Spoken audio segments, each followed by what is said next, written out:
Morning class 7. Hopefully you are doing well.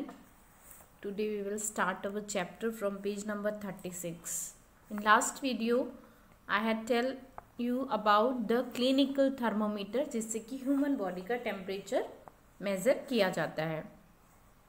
अब इसको किस तरह से यूज़ किया जाता है उससे पहले हम ये जानें कि क्लिनिकल थर्मोमीटर कैसा दिखाई देता है. ये आपको पिक्चर में दिख रहा है, ये आपने ज़रूर देखा होगा पहले डॉक्टर्स के पास या कई लोगों के घर पर भी होता है.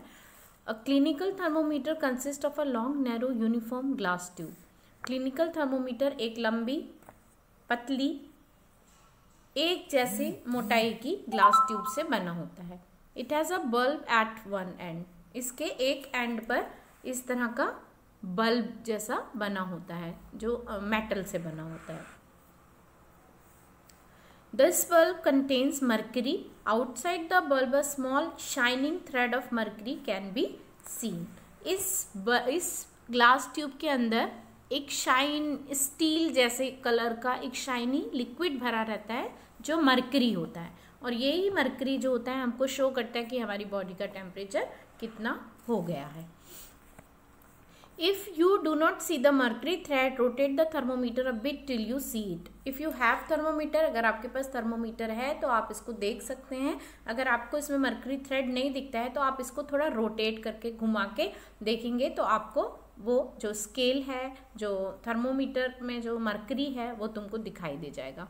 You will also find a scale on the thermometer. इसके अलावा आपको थर्मोमीटर पर एक स्केल भी दिखाई देता है जिसमें कि नंबर्स लिखे होते हैं. The scale we use is the Celsius scale. Thermometer में जो स्केल होता है उसे सेल्सियस स्केल बोलते हैं, और इसे ये इस तरह के नंबर्स लिखे होते हैं. ये सेल्सियस स्केल होता है. इसमें दो साइड में नंबर, अलग अलग नंबर लिखे होते हैं. एक साइड में सेल्सियस स्केल होता है और दूसरी साइड में फ़ारेनहाइट स्केल होता है. सेल्सियस को इस तरह से डिग्री सेल्सियस से इंडिकेट करते हैं. हमेशा जो टेम्परेचर होता है वो डिग्री सेल्सियस में या डिग्री फ़ारेनहाइट में लिखा जाता है. Boojho wondered which of the two scales shown in figure he should read. अब यहाँ पर दो स्केल हैं तो उसको ये समझ में नहीं आ रहा है या ये कन्फ्यूज़न है कि कौन सा स्केल पढ़ना चाहिए. तो ये दोनों ही स्केल यूज़ किए जाते हैं. पहले आज से 10, 15, 20 साल पहले जनरली हमारे यहाँ फ़ारेनहाइट स्केल यूज़ करते थे जिसकी रेंज 94 से 100 डिग्री फ़ारेनहाइट होती है. लेकिन आजकल डॉक्टर्स और सब लोग सेल्सियस स्केल यूज़ करते हैं, और जो हमारा नॉर्मल टेम्परेचर, बॉडी टेम्परेचर होता है वो 37 डिग्री सेल्सियस होता है. A clinical thermometer reads temperature from 35 degree Celsius to 42 degree. जो थर्मोमीटर होता है, क्लिनिकल थर्मोमीटर, उस पर जो रेंज होती है टेम्परेचर की वो 35 डिग्री सेल्सियस से लेकर 42 डिग्री सेल्सियस तक रहती है, क्योंकि इससे नीचे और इससे ऊपर हमारा बॉडी टेम्परेचर नहीं जाता है, इसी के बीच में रहता है. अब रीडिंग अ थर्मोमीटर. थर्मोमीटर को रीड कैसे किया जाता है. Let us learn how to read a thermometer. First, note the temperature difference indicated between the two bigger marks.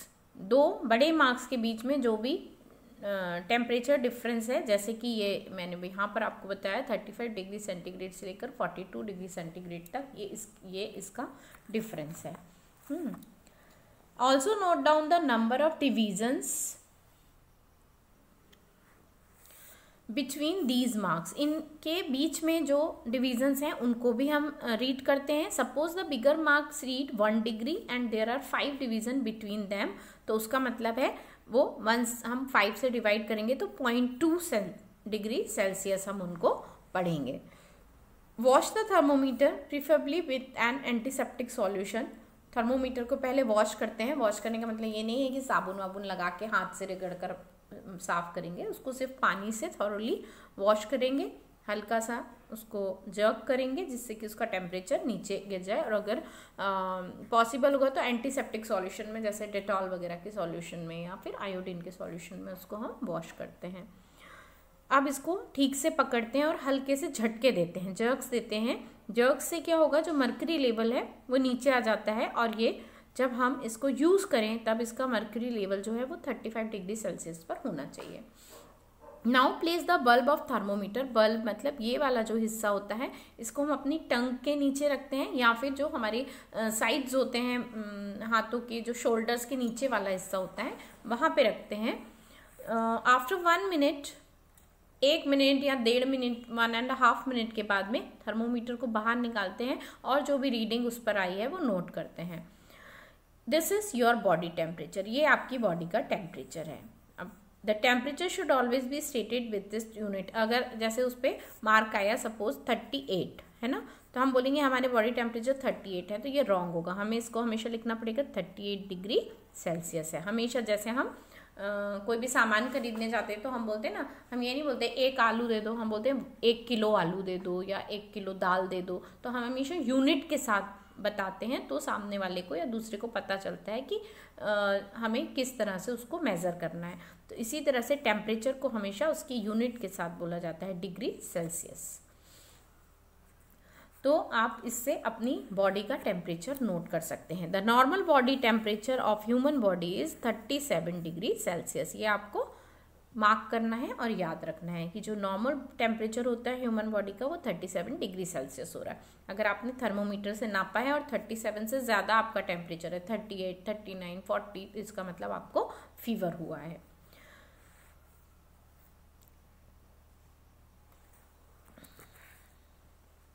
तो अब यहाँ पे एक उन्होंने दिया है कि अगर जैसे पहेली ने अपनी बॉडी का टेम्परेचर लिया और वो 37 डिग्री नहीं आया, उससे ज़्यादा आया है, तो क्या हो सकता है। अगर 37 डिग्री से ज़्यादा टेम्परेचर होता है तो फीवर है, अगर 37 डिग्री से थोड़ा सा कम है तो it is not the matter of worrying. इसमें कोई चिंता वाली बात नहीं है, ये नॉर्मली हो सकता है। अब हम जब थर्मोमीटर यूज़ करते हैं तो हमको कुछ सावधानियां रखनी चाहिए। Precautions to be observe while reading a clinical thermometer. क्यों? क्योंकि एक तो वो कांच का बना हुआ होता है, दूसरा उसमें मरकरी होता है, दोनों ही चीज़ें खतरनाक हो सकती हैं। तो हमेशा किस तरह से हमें उसे यूज़ करना चाहिए ताकि हमको सही बॉडी टेम्परेचर मिल सके और हमको कोई चोट या नुकसान भी ना पहुँचे। Thermometer should be wash before and after use. Thermometer को यूज़ करने से पहले भी धोना चाहिए और बाद में भी धोना चाहिए।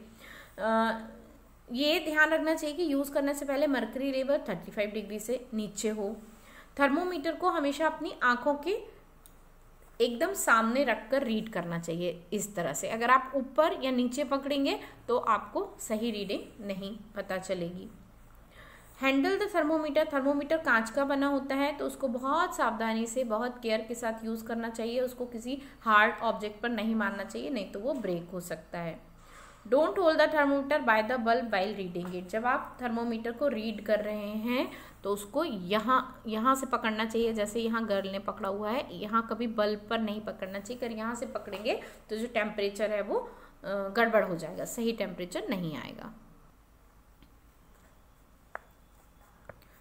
The clinical thermometer is design to measure the temperature of human body only. जो क्लिनिकल थर्मोमीटर होता है वो सिर्फ ह्यूमन बॉडी का टेम्परेचर या मतलब एनिमल्स बॉडी का भी टेम्परेचर नाप सकता है, लेकिन बाकी किसी चीज़ का टेम्परेचर वो नहीं नाप सकता है। जैसे अगर आपको गर्म पानी, गर्म दूध या एटमॉस्फेयर का या फिर किसी लैब में किसी चीज़ का टेम्परेचर देखना है तो वो आप इससे नहीं कर सकते हो, क्योंकि ये सिर्फ 35 डिग्री से 42 डिग्री तक ही होता है। Do not use clinical thermometer for measuring the temperature of any object other than the human body. इसके अलावा इसको कभी भी आग के पास या सन पर जैसे कुछ जल रहा हो तो उसमें नहीं लगाना चाहिए, क्योंकि ये फूट सकता है, क्योंकि इसका टेम्परेचर जब एक्सीड हो जाएगा इसकी लिमिट से तो ये फूट सकता है। दूसरा जो थर्मोमीटर होता है जो ह्यूमन बॉडी के अलावा दूसरी चीज़ें नापने के लिए यूज़ किया जाता है उसे बोलते हैं लेबोरेटरी थर्मोमीटर। लेबोरेटरी थर्मोमीटर जो होता है वो ह्यूमन बॉडी के अलावा बाकी चीज़ों का टेम्परेचर नापने के लिए यूज़ किया जाता है। यहाँ पर साइड में लेबोरेटरी थर्मोमीटर का पिक्चर दिया है, हैव अ लुक। ये लेबोरेटरी थर्मोमीटर का पिक्चर है। इसमें आप देखेंगे इसमें ये थोड़ा ज़्यादा लंबा होता है और इसकी जो टेम्परेचर रेंज होती है वो -10 डिग्री से 110 डिग्री सेल्सियस तक होती है। क्योंकि इससे जहाँ पे बहुत ठंडी जगह होती है उसका टेम्परेचर भी नोट किया जा सकता है। एटमॉस्फेयर का टेम्परेचर कभी नीचे चला जाए तो उसको भी नोट किया जा सकता है, इसलिए इसमें माइनस से लेकर 110 डिग्री तक की रेंज होती है। इसके अलावा अलग अलग तरह के थर्मोमीटर्स अलग अलग पर्पसेस के लिए यूज़ किए जाते हैं। एक जो मेट्रोलॉजिकल डिपार्टमेंट होता है, जो मौसम विभाग होता है, जनरली आपने देखा होगा कि टीवी में जो न्यूज़ आती है या न्यूज़पेपर में हमेशा मैक्सिमम टेम्परेचर और मिनिमम टेम्परेचर बताते हैं। तो उसके लिए एक अलग तरह का थर्मोमीटर होता है जो कि मौसम विभाग में लगा होता है, जिसे कहते हैं मैक्सिमम मिनिमम थर्मोमीटर, जिसमें कि वो मैक्सिमम टेम्परेचर बताता है दिन का और मिनिमम टेम्परेचर बताता है। वहाँ से नोट करके वो लोग न्यूज़ वालों को और न्यूज़पेपर में दे देते हैं। क्लिनिकल थर्मोमीटर यूज़ करते समय हमको क्या सावधानियां रखनी चाहिए? Should be kept upright not tilted, इसको हमेशा सीधा रखना चाहिए, मोड़ के नहीं देखते हैं इसमें। फिर बल्ब जो होता है वो जिस भी चीज़ का हमको टेम्परेचर लेना है उसमें डुबाकर रखना चाहिए। जैसे यहाँ पर आपको दिख रहा है पानी का टेम्परेचर ले रहे हैं, तो बल्ब को पानी में डुबाकर रखा है और ऐसे सीधे पकड़ के इसका टेम्परेचर नोट करते हैं। अब क्लिनिकल थर्मोमीटर और लेबोरेटरी थर्मोमीटर में एक जो बेसिक फ़र्क होता है जिसकी वजह से उन्हें यूज़, जैसे कि लेबोरेटरी थर्मोमीटर को हम अपनी बॉडी टेम्परेचर के लिए यूज़ नहीं कर सकते हैं, उसके लिए हमको देखना पड़ेगा। यहाँ पर जब आप क्लिनिकल थर्मोमीटर को ध्यान से देखते हैं तो यहाँ पर आपको एक ऐसा मुड़ा हुआ पोर्शन दिखाई देता है जिसे किंक बोलते हैं। ये किंक क्या होता है? जब हम थर्मोमीटर को मुँह से निकालते हैं और वो हवा में आता है, उसका टेम्परेचर कम भी होता है, तो वो मरकरी को फॉल नहीं होने देता जब तक हम इसको जर्क ना दें। जबकि जो लेबोरेटरी थर्मोमीटर होता है वो अपने आप जिस भी चीज़ के संपर्क में आता है उसके हिसाब से उसका टेम्परेचर डाउन हो जाता है। इसके अलावा आजकल मरकरी थर्मोमीटर के यूज़ को कम करने के लिए, क्योंकि मरकरी एक थोड़ी पॉइजनस चीज़ होती है, नुकसान पहुंचाती है, इसलिए आजकल डिजिटल थर्मोमीटर्स यूज़ किए जाते हैं जिसमें हम इसको मुंह में रखते हैं और इस पर नंबर लिखे हुए आ जाते हैं कि हमारा टेम्परेचर कितना है। इसमें हमको रीड करने में ज़्यादा कठिनाई नहीं होती है। तो ये हमारे किस तरह से हम टेम्परेचर मेज़र करते हैं, किस तरह से उसको रीड करते हैं, ये हमने पढ़ लिया। अब हम पढ़ेंगे ट्रांसफ़र ऑफ हीट। जो गर्मी है वो एक जगह से दूसरी जगह कैसे ट्रांसफ़र होती है। हमने घर में बहुत बार देखा, जब खाना पकाया जाता है तो जैसे जो भी चीज़ अपन ने आग पे रखी वो धीरे धीरे उसका हैंडल तक गर्म होने लगता है और हमको फिर चिमटे, संसी या कपड़े का प्रयोग करना पड़ता है उसको पकड़ने के लिए। जबकि हमने आग पर तो एक ही हिस्सा रखा था, फिर दूसरे हिस्से तक आग कैसे आ जाती है या हीट कैसे आ जाती है? क्योंकि जो हीट है वो एक सिरे से दूसरे सिरे को ट्रांसफ़र होती है, और जब हम उस बर्तन को आग से नीचे उतार देते हैं तो वो धीरे धीरे ठंडा होने लगता है, क्योंकि उसकी जो हीट है वो धीरे धीरे एटमॉस्फेयर में, हवा में ट्रांसफ़र हो जाती है। तो ये ट्रांसफ़र ऑफ हीट के कुछ रूल्स हैं या कुछ तरीके हैं जिनके बारे में हम ट्रांसफ़र ऑफ हीट में पढ़ेंगे। हीट ट्रांसफ़र का जो एक बेसिक रूल होता है वो ये होता है कि the heat flows from the hotter object to a colder object. हमेशा हीट गर्म से ठंडे की तरफ जाती है, गर्म ऑब्जेक्ट से ठंडे की तरफ जाती है। जब हम आग पे बर्तन रखते हैं तो वो पहले गर्म होता है और ठंडे की तरफ ट्रांसफ़र होता है। जब हम आग से उतार देते हैं तो एटमॉस्फेयर ठंडा है तो वो गर्म से ठंडे की तरफ जाती है। तो हमेशा हीट हॉटर ऑब्जेक्ट से कोल्डर ऑब्जेक्ट की तरफ फ्लो होती है। अब हम हीट ट्रांसफ़र का जो फर्स्ट वे है या तरीका है, मोड है, उसके बारे में पढ़ेंगे। इसके लिए हमने एक एक्टिविटी की। इस एक्टिविटी में हमको एक रॉड या स्केल या कोई लोहे की छड़ लेनी है और उस पर ऐसे 1-1 इंच की दूरी पर वैक्स पिघला के चिपका देना है, और फिर उसको इस तरह से हम 2 ईंटों के बीच में फिट कर देंगे स्केल को, और उसके एक सिरे के नीचे मोमबत्ती जला के लगा देंगे। अब ये सिरा गर्म होगा, आप देखोगे थोड़ी देर जब आप ये इसी तरह से इस अरेंजमेंट को रखोगे आप देखोगे कि थोड़ी देर बाद ये जो पहला वाला वैक्स था वो पिघल के गिर जाता है, और थोड़ी देर जब ये जलता है तो ये वाला वैक्स भी नीचे गिरने लगता है, पिघलने लगता है। थोड़ी देर बाद ये भी, ऐसे करते करते करते करते यहाँ वाला वैक्स भी नीचे पिघल के गिर जाता है। जबकि हमने तो इसी सिरे पर खाली आग लगा रखी थी या गर्म किया था।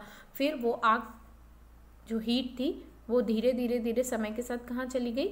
यहाँ तक चली गई, माने हीट का ट्रांसफ़र होता चला गया। तो ये हीट कैसे ट्रांसफ़र हो रही है? ये हॉटर एंड से धीरे धीरे कोल्डर एंड की तरफ हो रही है। यहाँ पर कोई भी चीज़ एक जगह से दूसरी जगह हिल नहीं रही है, लेकिन हीट धीरे धीरे धीरे धीरे यहाँ जाती जा रही है। इसे बोलते हैं conduction. This is called conduction. ये conduction mode of heat transfer है। अभी इसमें आगे आता है कन्वेक्शन एंड रेडिएशन, जो मैं आपको नेक्स्ट वीडियो में बताऊंगी।